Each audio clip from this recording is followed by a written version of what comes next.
welcome to Go, my favorite sports team. This week, I'm in charge. Me, Markiplier, here leading the charge with an episode. You're going to love it, or else I'm going to find you. I'm going to destroy everything you love.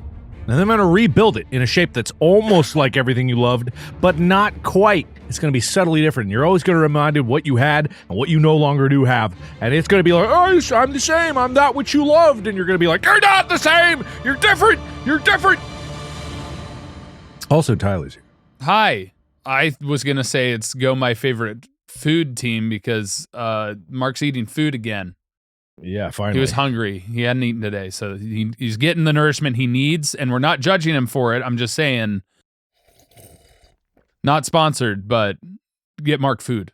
I didn't think anyone was judging me for it. I don't know. They probably judge because we're recording audio, and they're like, quit munching in the microphone. I wasn't munching in the microphone. No, you weren't, but some people get that way. I'm just saying. But I was done. That's fair. That's fair. You're sipping your drink. You're good. Mm-hmm. Yeah. But yeah, I'm excited as Mark takes charge of an episode. It's been a while since Mark has taken charge of a Go My Favorite Sports Team episode. Felt inspired after a conversation in the last episode, and he was like, this is a great, I like this idea. I'm rolling with it. Let's do it. And I I'm sure like, did. All right. So as many people know, we're going to get right into the episode. It doesn't even matter. No precursor. How you doing? Too bad we're getting into the episode. All right. And we're starting off with... Well, actually, let's cover what we're going to talk about. Yeah, So, I was going to say, are we just going to jump into it and people have no idea what's happening? So in the world of sports, and one part that I get particularly heated about is referees and umpires doing stupid shit, being wrong. Talking about missed calls, controversial takes, things that have happened that were wrong. One of which that people might know, we probably aren't going to cover, is Dez Bryant's fumble as he reached for a touchdown. Dez Bryant's fumble? Yeah. He caught the ball, stuck his arm out with one hand, and it hit the ground, and it fumbled. Calvin Johnson had another one. He caught it, he rolled, and then he let go of the ball as he was standing up, and they rolled it a non-catch. That's players being dumb. But no. These are the officials ruling them non-catches when they were clearly catches and they made a football move. And then because they didn't complete the catch by the rule of going to the ground, even though by everyone's opinion it was a catch, they ruled it a non-catch. Okay, fair, yeah. Yeah. What we're going to cover here is I'm shamelessly stealing from multiple sources on the internet in order to compile a list of some of the most controversial calls that have changed the course of history. Literally.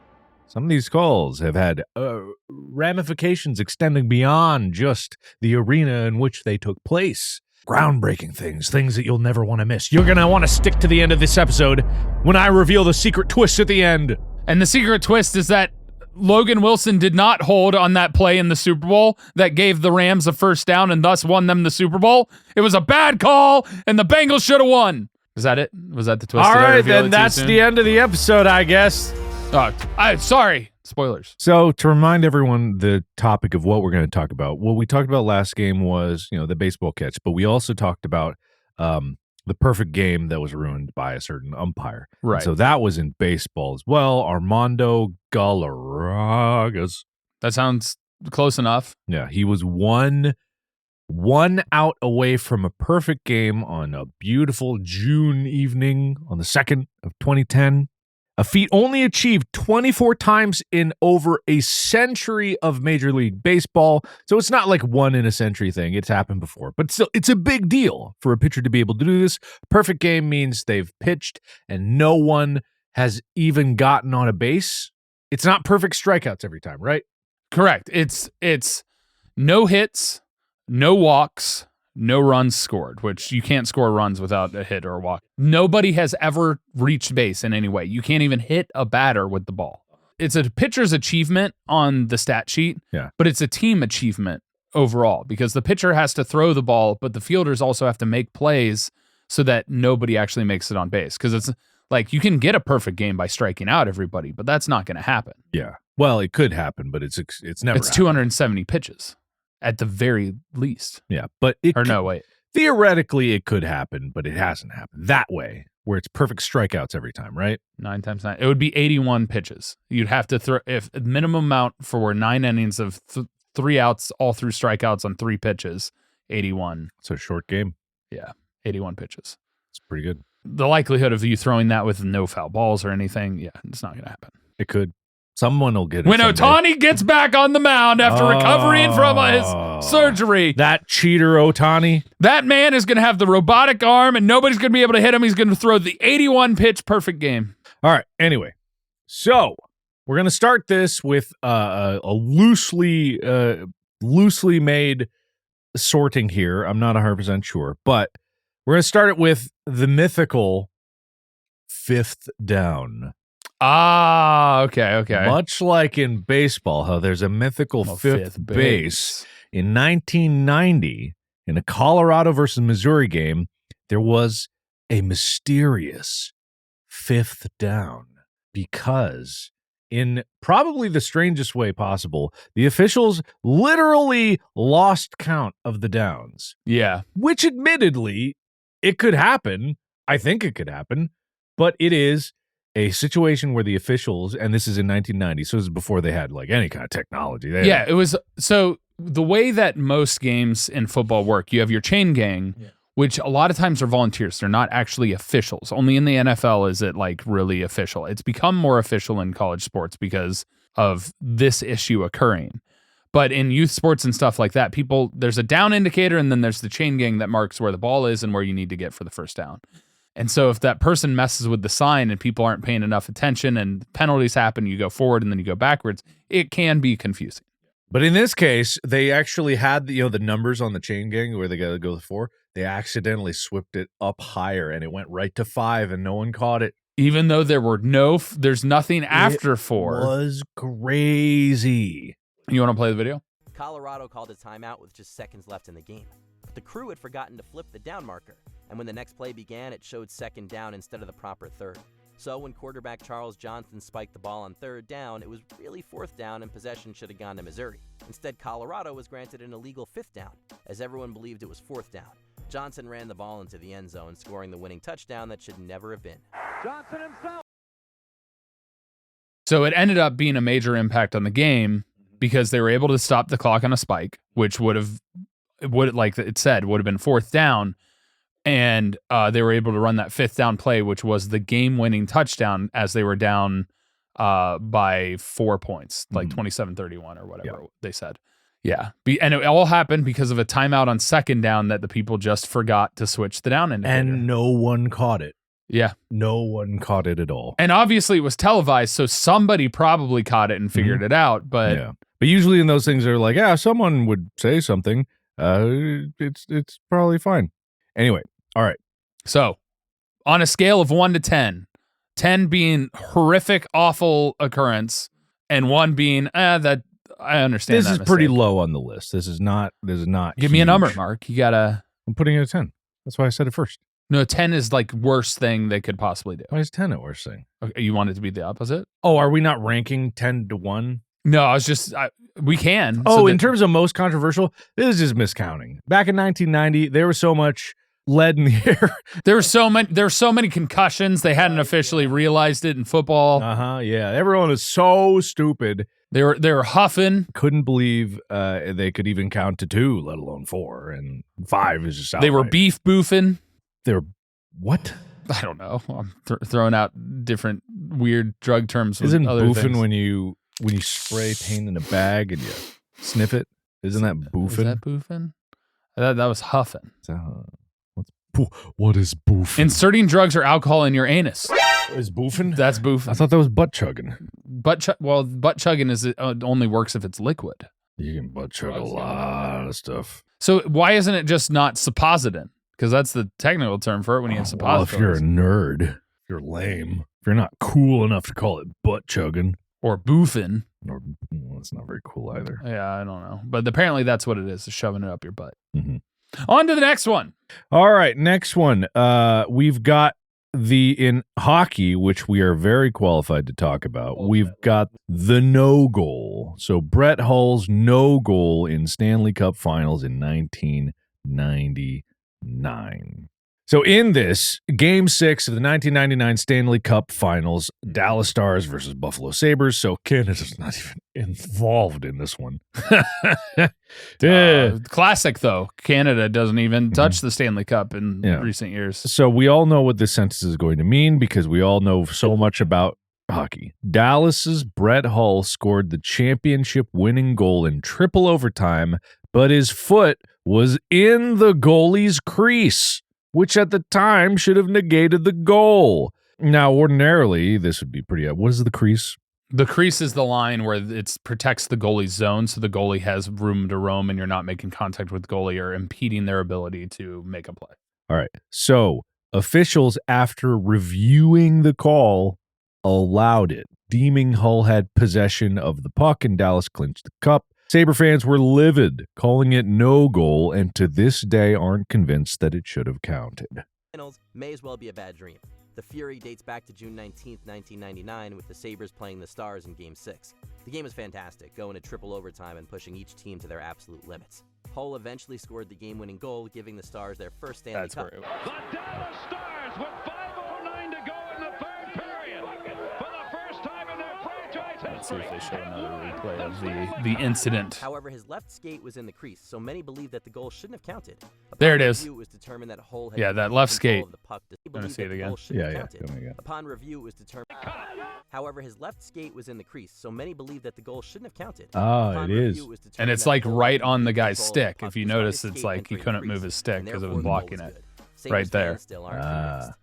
The argument, I guess, could be had in that particular situation was the fact that it didn't impede the goalie because he was already down. Based on the rules of that day, you weren't allowed in there, and therefore it should have been a no-count goal. For sure. All right, so we're moving on to basketball. Lakers versus Kings, Game 6, NBA Western Conference Finals, 2002. Is this the one that Catherine talks about? Yes. Yes. This game has become infamous for officiating that many believe cost the Sacramento Kings a finals berth. The Los Angeles Lakers benefited from a series of questionable calls in the fourth quarter, attempting 27 free throws in that quarter alone. Yeah, they called a bunch of fouls against the Kings, and many people consider that bad officiating, which allowed the Lakers to get into the game and thus win it without time moving. Years later, so calls, whispers saying it was fixed began almost immediately because that is, I don't know what the average is. We should look up the averages of number of free throws in a quarter in an average game. 18 to 19 attempts per game. Per game. For example, in 2022 to 2023, the league average was 18.4 free throws per game. 21-22, it was 16.9. This is 27 and a quarter, which is 1/4 of a game. So the Lakers eventually won Game 6, likely because of the number of free throws and the number of penalties that were called against their opponents. Years later, ex-referee Tim Donaghy, I don't know if this is the same ref from that game. In that year, the average free throws attempted per game was 26.3 per game. And the Kings led the league with that attempts. Not the Lakers, the Kings who they were playing had those attempts. So they were the most fouled team. So, yeah, suddenly the most fouled team becomes the most fouling team. Yeah. Ever. It's literally that the number of average attempts per game was that quarter. It was 4 times more. Yeah. Years later, ex-referee Tim Donaghy, I don't know if it was the same one from that game, alleged the Game 6 was deliberately rigged by the NBA, claiming league executives wanted a 7th game and instructed officials accordingly. Now, whether or not this is true, it's hard to say, but this is said by an ex-referee who has in the past been, I think, convicted of separate betting scandals. I don't love the call. Fisher was running into the area, and 90% of the time that isn't called. Called on Chris Webber, who's guarding the ball currently. Let's see. 1, 2, 3. I don't love the call. Fisher was running into the area, and 90% of the time that isn't. Walk back after a few seconds. If I don't know what they're talking about about. there. Yeah, I don't even know what the call is. There was a technical foul and there. It looked like it could have been off Turkoglu, so we'll say that's a questionable call. As it looked like Bibby just talking walked about out a of questionable bounds. call. This is like a full And on this analysis. Divock shot, there was a Like no that call, even was for called 6 a foul minutes. as The results opposed to actually show the being him Kings just going got out of more bounds. benefit from the officials than the Lakers. The call here is a shooting foul on. This is like analyzing. In 6, Lakers hoping to take it back to Sacramento for Game 7. Webber called for the offensive foul. That's number 5 They called a charge there. This is a terrible call. I didn't see much of a charge there. Chris Webber has this all the way. Look at his feet. His feet are outside of Robert Horry's. Spivak ended up with his 6th I see foul. worse things that are not called in today's game. Loose ball. That's one of the bad ones. They called a foul on a loose ball play, which gave them The refs shots. clearly missed a reach and foul on Webber wait, to what? start things off. Oh, never mind. They missed a reach-in foul. They I didn't can call see a that. I foul. put that as a questionable call, but it's not a gimme as this is late minutes in a critical playoff game. And again, an easy decision to put this one as a bad call. That was 100% blocked. Mike Bibby just went to the ground. There's no doubt on that one. Was looking for a foul to be called on Webber, which would be number 6. We'll watch. Webber has a great block on this ball. He goes I'm up. not sure where any foul. All Last ball. 5 minutes, you cannot say these calls They called were a foul. completely favoring the Lakers, as in my opinion, that's not a foul on Fisher.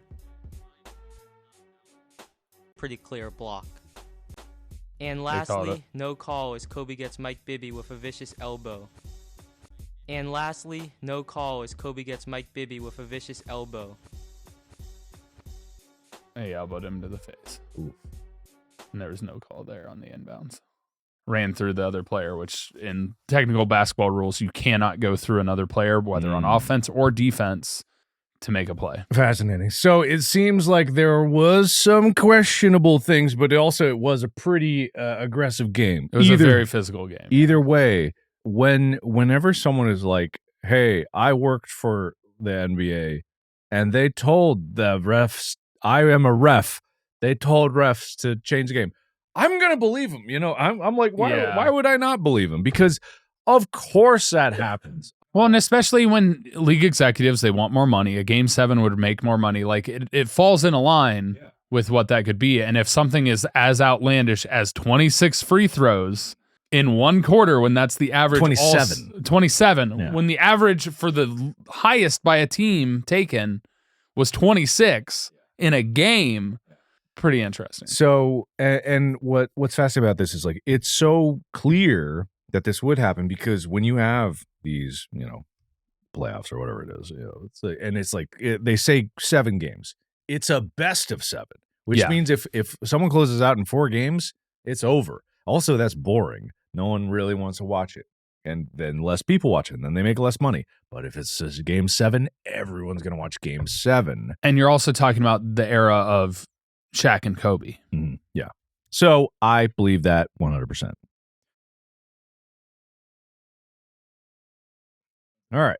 So the tuck rule. Good old Tom Brady, one of his Super Bowls, or thanks to this call. Yep. It was not Super Bowl yet, but playoffs getting there. Let's see. 2001 NFL playoffs. Snowy 2001 AFC divisional playoff. The New England Patriots caught a huge break. Very lucky of them against the Oakland Raiders.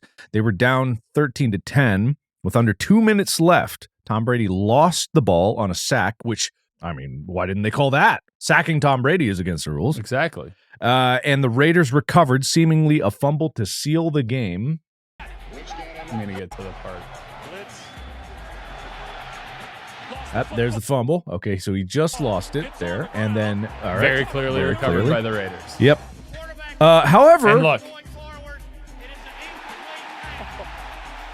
Well, there's no doubt his arm was going forward. it was forward, but he went to tuck it down. This is what ended up happening. You can tell he didn't release it like he would have if throwing, and he didn't get hit until later. And it resulted in tying the game. referees invoked what they called the obscure tuck rule to overturn it, ruling Brady's arm was moving forward, hence an incomplete pass. The Patriots retained possession, tied the game, won in overtime, and eventually went on to win the Super Bowl. Yep. Given what he was doing, he went, oh. Yeah, I'm not going to throw this ball. Yeah. I don't know about you. I don't throw many balls with the ball pointed down like this. I've never really gotten much distance out of this, but he's Tom Brady. So for all I know, he goes down like this and then pushoom, and then out like a cannon. 100 yards, immediate. It would have been a game winner right there, I'm sure. Let's play it again. Let's take another look at this. We're gonna go back to the beginning. Okay, goes up and then down. Up and it's up. Lost the football. Then we're gonna get a few different angles here. Okay, so from there, definitely looked like he fumbled. It was sacking a fumble. Yep. Here's the There we replay. go, and This is the close-up. It's definitely Throwing. going He's down, no longer down, trying to down, throw. down, hit, touched. He's not throwing that ball. Yep. That It didn't even come loose until after it was already like to here. yeah, no, he didn't even make contact Yeah. until it was there. Is there another angle? Yeah, there's There it okay. is. Okay, this one will shield Tom Brady's innocence, and it's a down and then And now touch. he's hit. That's such a fumble. Yep.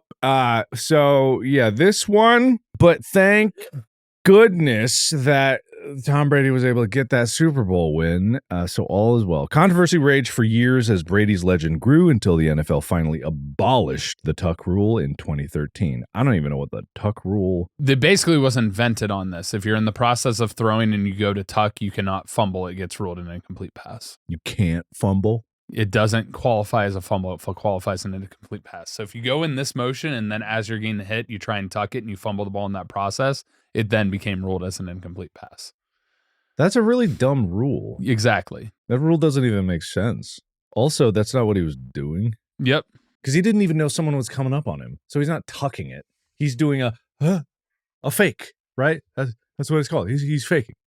He's trying to, right? It was used by the NFL from 1999 until 2013. So it existed before then.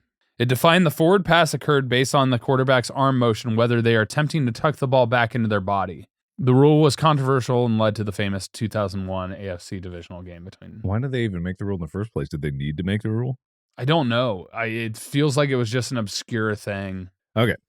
All right. We're moving on to a different sport. We're going to, okay, there's two different soccer ones here that I could look at. All right. We already talked about the hand of God. We talked about the hand. There's neither one of those is this. Okay. There is, one is a World Cup qualifying with Ireland versus South Africa, and one is Germany versus England. Okay.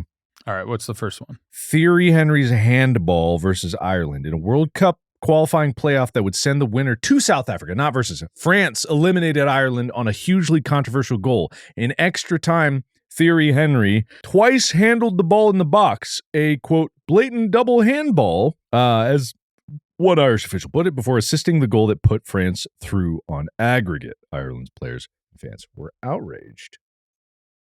Right there. His hand. Oh, yeah, wait.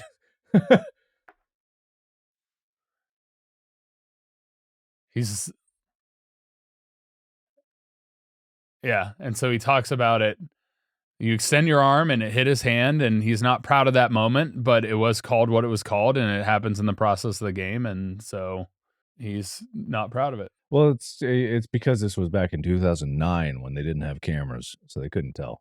And then he's talking about how the abuse that he got because of the occurrence. And, people got mad because it happened. And they do that. They do that. All right. So this other soccer-related thing is Frank Lampard's ghost goal. So in 2010, a year later, World Cup round of 16, England was trailing Germany 2-1 when Frank Lampard unleashed a shot that hit the crossbar and bounced well over the goal line. It should have been the equalizer. The ball was clearly in by a yard. But neither the referee nor the linesman saw it, and no goal was given. Was this Bayer Leverkusen? This is Frank Lampard. And this ties into FIFA long-resisting technology. But after this, they faced immediate pressure, and then they apologized, and they implemented goal line technology because of this event. They're down 2-1 against Germany. Mm-hmm. All right, let's see. Bink.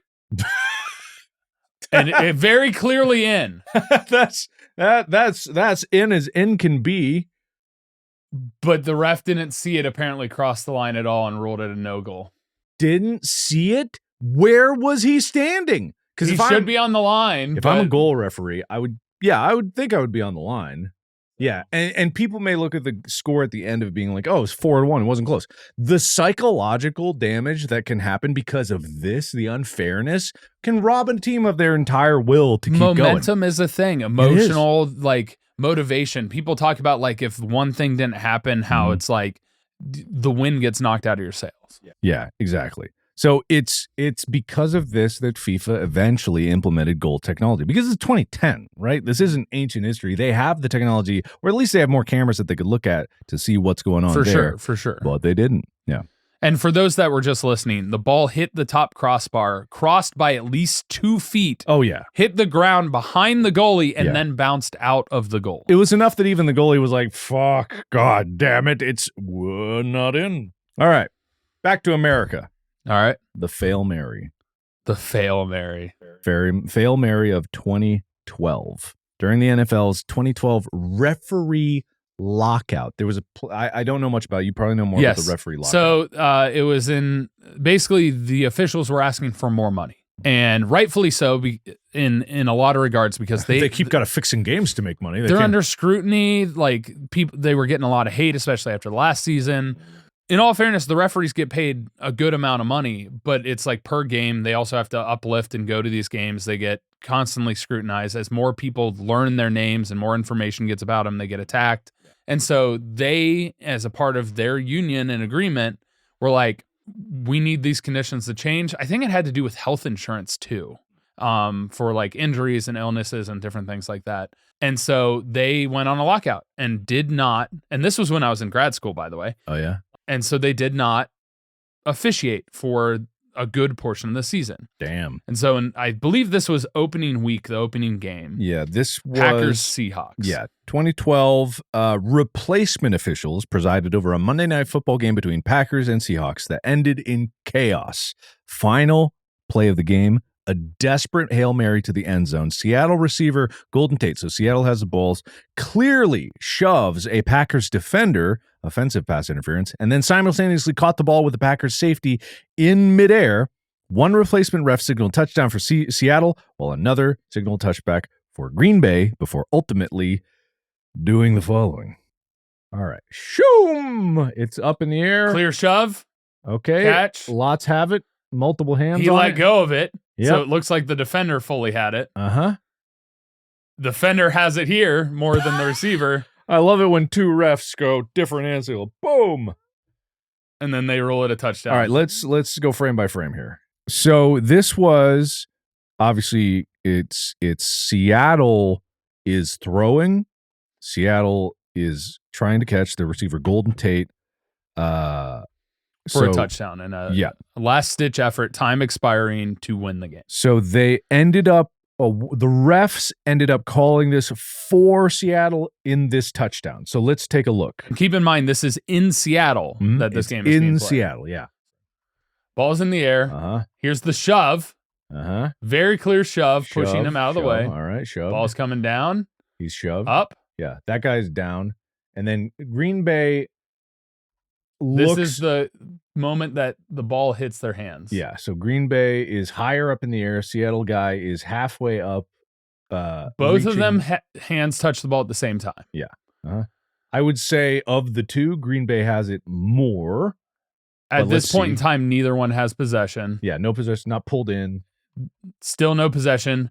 Look at Golden Tate's arm. It's his right arm. That hand is not on the ball. It's on the arm of the defender. Yeah, not on the ball just yet. Green Bay's trying to bring it in. He's curling it in right now. He has it fully against his body. Tate is extended. I would say if I had another angle, we could definitely say whether or not. Oh, there it is. There you go. Here we go. Yep, that's two hands the Green Bay guy has on it. The other guy has his hand on his arm. You can see very clearly it's not on the ball. Not on the ball. Green Bay has almost entire control of this, but not possession yet. Two players from Green Bay have their hands on the ball. That's true. Still, Golden Tate only has one hand. Yep. He's pulling on the arm now. Pulling on the arm. It's very clearly in possession of Green Bay It's at so this green. point. Tate's right arm is, and left arm, you see his elbow. They're both away they're from both the ball. away from the ball right now. Yeah, very away and flailing outwards. Yep. There is no ball. And He then grabs his helmet. And he's re-clutching around the ball. Yep. As they're going to the ground. Uh-huh.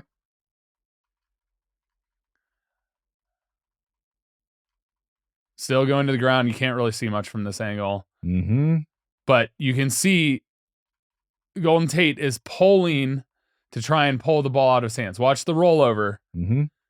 And that is... I don't see any of Golden Tate here. I see one arm. Yeah, that is a ball in the Green Bay player's arms. It's right there, like a baby curled in his arms. Right? And the officials are literally on top of them. They're right there. The one who's right on top is not looking down for whatever reason. He's looking at the other guy.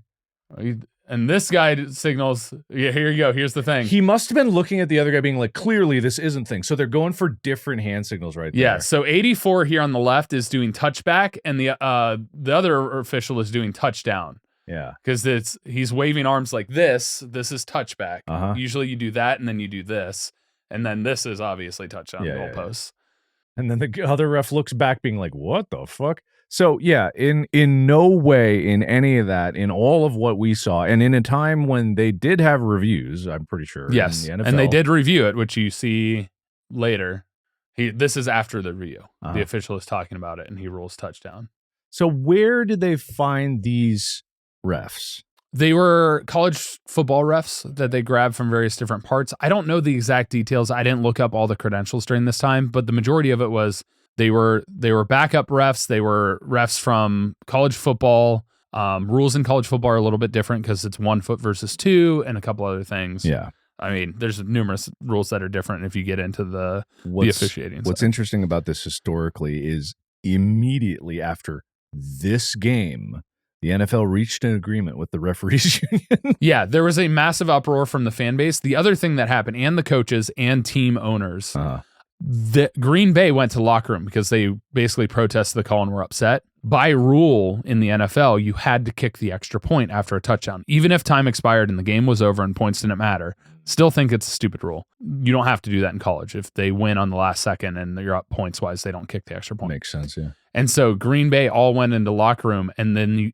for the longest time, television was waiting for the Green Bay to come out so that they could run the extra point play. And why would they do that? Exactly. Did they come out at all? I don't think so. I think like I wouldn't either. I wouldn't either after that. Yeah, I think eventually like maybe a few people came out and then they just ran the play. I don't remember the exact details, but it was very uncomfortable to watch and hear the commentators and everything because it was a very uncomfortable decision. Yeah, everyone was criticizing this play. I'm not a football guy, so I wasn't watching at this time, but I'm sure that it was the only thing people talked about.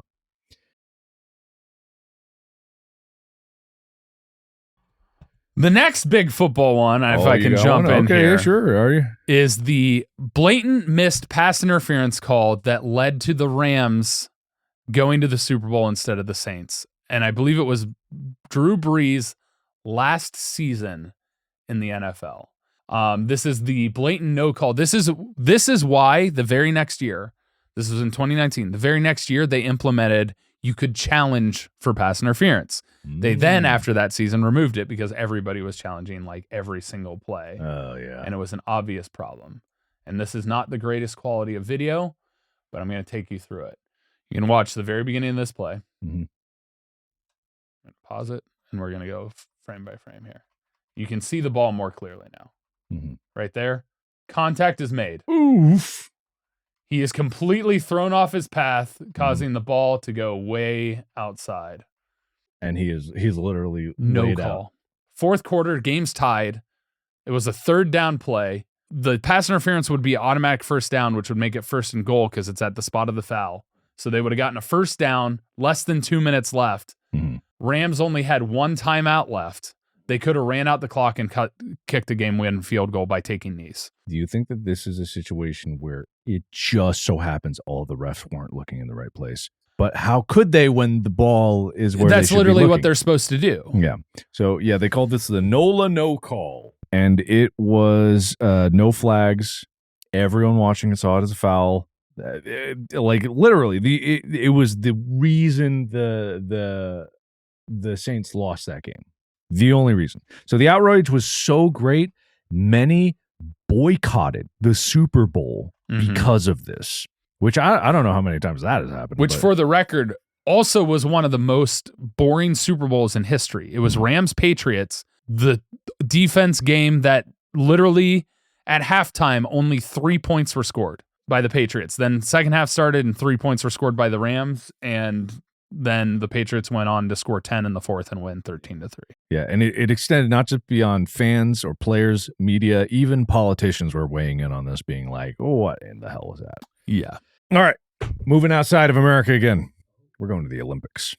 Because the Olympics is where most of the really, really big things have happened. So this is actually a figure skating scandal. So in 2002, the Winter Olympics, pairs figure skating competition at Salt Lake City in 2002 produced a scandal that went beyond a single call. This Olympics exposed collusion in judging entirely. After the free skate, a Russian pair was awarded gold over Canadian pair Jamie Soleil and David Pelletier, despite many viewing the Canadians' program as flawless. Suspicious scoring immediately drew scrutiny, and who were the Russians scoring wrong? Anyway, it was later revealed a French judge had been pressured to rank the Russians first as part of a vote trading deal. The media explosion and investigations led the International Olympic Committee and the ISU to take unprecedented action. Both the Canadian and Russian pairs were awarded gold in a second ceremony.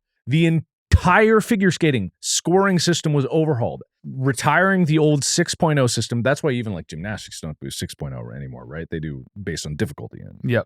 So it was scrapped in favor of a new code of points to reduce chance of such corruption. Controversy had broad international coverage, shook public confidence in judged Olympic sports entirely, and it just had so much backlash because it was worldwide. It wasn't just the Russian judges being the Russian judges. It was the Russian judges got other judges to trade votes so that they could do deals. They were pressured and all kinds of stuff like that. And like you said, the IOC officially found fraud and awarded the second gold to the Canadian team. Yeah, it's not so much they got the Russians back out and went, hey, you get gold again. It was like the Canadians were like, here, get gold. And it was, they found sufficient evidence of fraud by a French judge and awarded it. And that is one of the big bigs of the Olympic Committee. There's nothing really to watch there because I don't think we'd have to watch an entire routine. Yeah, to know if it's really what it is. And even then, we don't know how stuff is supposed to be scored. But I do remember this happening and the uproar in 2002 when this occurred. And then last on my list, maybe not the most controversial, but it's the last on the list, basketball in the Olympics. USA versus USSR. Olympic final 1972, widely regarded as the most controversial finish in basketball history. 1972 Olympic gold medal game in Munich saw an unbeaten U.S. team lose under protest after a sequence of officiating decisions that to this day are still disputed. The U.S. led 50-49 with 3 seconds to go when confusion broke out. The Soviet team's bench had signaled for a timeout that wasn't properly granted, leading officials to mistakenly restart the final seconds twice. On the third inbound play after the clock had been reset improperly, two resets, so 3 tries at doing this shit, the USSR scored a buzzer-beating layup to win 51-50. The Americans were stunned and immediately filed a formal protest. A 5-man panel voted 3-2 to reject the protest. The 3 communist bloc members voted against the USA. Convinced they were robbed, U.S. players famously refused to accept their silver medals, and to this day, those medals lie unclaimed in a Swiss vault. But there was also a different dispute that occurred during the teamouts, as the U.S. team were unfairly denied a timeout after the first free throw, which would have allowed them to set up a play with the lead. And then the Soviets, on the other hand, felt they were entitled to a timeout and that the officials wrongfully stopped the play. So given that this was at the height of the Cold War, it obviously spilled in beyond that, the USSR being the Soviet Union at the time prior to their implosion, and it basically Well, I mean, this is nowadays, right now, basketball, the USA team, has a lot more competition than they did in the past. But Yeah. this in the middle of the 70s or the beginning of the 70s, and it's like there's not many more that are better than the US team. So I'm sure that also this one had quite a few things. And this is in Munich, in Germany, but this is before the Berlin Wall came down. Yeah. And so Munich is in East Germany. So this is in Russian-controlled Germany territory. So who knows? There's also some other stuff like Phil Luckett and the real turkey and the Thanksgiving Day coin toss fiasco, where Steelers running back Jerome Bettis called tails, but Luckett heard heads, and the Lions were awarded the ball. I've done that before. But I've also heard Jerome Bettis at one point in time said tails, heads, just purposely said them both so it'd be confusing. Mm-hmm. Like an out turning into a home run, which Jader hit a deep fly ball to right field, and Tony Tarasco, his back to the wall, appeared to make room to make the catch, but he never got the chance because a 12-year-old Yankees fan reached over the wall in an attempt to catch the ball, glanced off his hands and into the stands for a home run. This is when they started doing the fan interference calls of fans are not allowed to reach into the ballpark. They didn't have that rule at this point in time. This is 1996. And then it became more and more, and the Yankees went on to win in extra innings the series in 5 games on their way to the first World Series crown in 1978. Since 1978. Yeah, there's another honorable mention, 1966 World Cup final. They fired a shot, hit the crossbar, bounced near the goal line. This time the referee awarded the goal and everyone said it didn't cross the line. A weird parallel to the event that took place in 1990 or 2000, whenever that was, where same teams hitting a crossbar goes in, not called. Maybe it's karma. Yeah. Maybe it's the universe balancing itself out. And for every bad call, there's another bad call in the opposite direction. There's also the snowplow game, which left the Dolphins out in the cold, where a Mark Henderson, a convicted burglar out of work release, was running the sweeper, and instead of plowing the 20-yard line, which is what you do in snow games so you can see the yard markers, for whatever reason, he plowed the 23-yard line, which coincidentally was where New England would be attempting their kick to win, and the Patriots made it. They won 3-0.